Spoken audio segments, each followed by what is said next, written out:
যারা মনে করে নিরামিষ রান্না বোরিং ও ঝামেলা, তাদের ধারণা বদলে দিতে পারে এই রেসিপিটি, ধোকার কারি। ডালের তৈরি নরম ধোকা যখন গরম মশলা আর আদা জিরার রিচ গ্রেভিতে ডুবে থাকে, তখন তার স্বাদ যে কোনো মাংসের রেসিপিকে টেক্কা দিতে পারে। এমন একটা রেসিপি পদ যা গরম ভাত, লুচি কিংবা পরোটার সাথে জাস্ট জমে যায়। ধোকার ডালনা বানানোর জন্য আমরা 1 কাপ উষ্ণ গরম জল নিয়ে ধোকা পাউডারটা এর মধ্যে ঢেলে একটু মিক্স করে নেব। পাতলা মতন করে মিক্স করতে হবে। তারপর 10 মিনিটের জন্য কিন্তু রেস্ট দিতে হবে। একটা মিক্সিং জারে 3টে কাঁচা লঙ্কা, 4টে শুকনো লঙ্কা আর পরিমাণ মতো আদা নিয়ে আমি মিক্স করে নেব। ঝালটা কিন্তু বুঝে দেবেন। আর একটা আলু আর একটা টমেটো আমি কেটে নিয়েছি। এরপরে হলুদ, চিনি, জিরের গুঁড়ো, লবণ, কাশ্মীরি লঙ্কার গুঁড়ো এবং ধনে গুঁড়ো পরিমাণ মতন নিয়ে নিয়েছি। তোমরা দেখতে পাচ্ছ একে একে কিন্তু নিয়ে নিতে হবে। আর 10 মিনিট হয়ে যাওয়ার পর কিন্তু ধোকার ঢাকনাটা তোমাদেরকে আমি খুলে দেখাচ্ছি যে ধোকাটা ঠিক কীরকম হয়েছে। আর এরকম পাতলাই কিন্তু থাকবে। তারপর আমরা কড়াইয়ের মধ্যে 3 টেবিল চামচ নিয়ে নেব সর্ষের তেল। সর্ষের তেলটা নেওয়ার পর আমরা ধোকার যে মিশ্রণটা ছিল আমাদের, সেটা কিন্তু আমরা তেলের মধ্যে ঢেলে দেবো। ঢেলে দিয়ে এটাকে ভালো করে কিন্তু পাক দিতে হবে।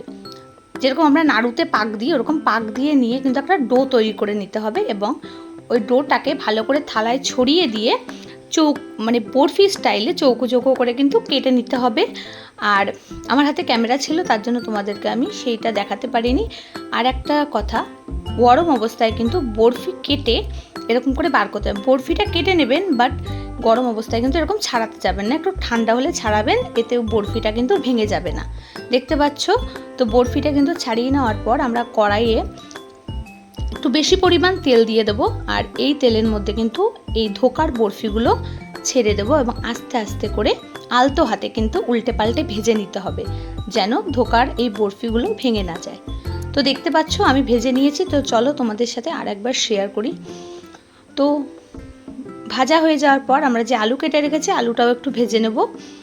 এরপরে এই তেলের মধ্যে জিরে, শুকনো লঙ্কা, 2টো লবঙ্গ, একটা এলাচ আর 2-3টে দারচিনি দিয়ে ভালো করে ফোড়ন দিয়ে নেব। ফোড়ন থেকে যখন সুন্দর গন্ধ বেরোতে শুরু করবে, তখন আমরা এর মধ্যে অ্যাড করে দেব আমাদের সেই লঙ্কার আর আদার পেস্টটা।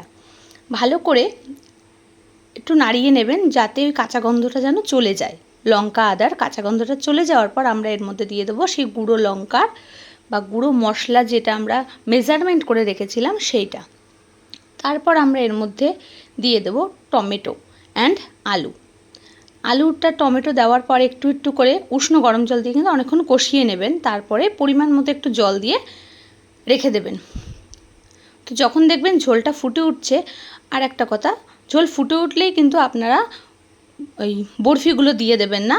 আলু সেদ্ধ হয়ে গেলে ঝোলটা একটু কমে আসলে তারপরে ধোকাটা দেবেন, তাহলে ধোকাগুলো ভেঙে যাবে না। আর দেখতে পাচ্ছ আমাদের ধোকা কারি কিন্তু রেডি হয়ে গেছে। আর কত সুন্দর দেখতে হয়েছে, খেতেও খুব ভালো হয়েছিল। তোমরাও বাড়িতে ট্রাই করো।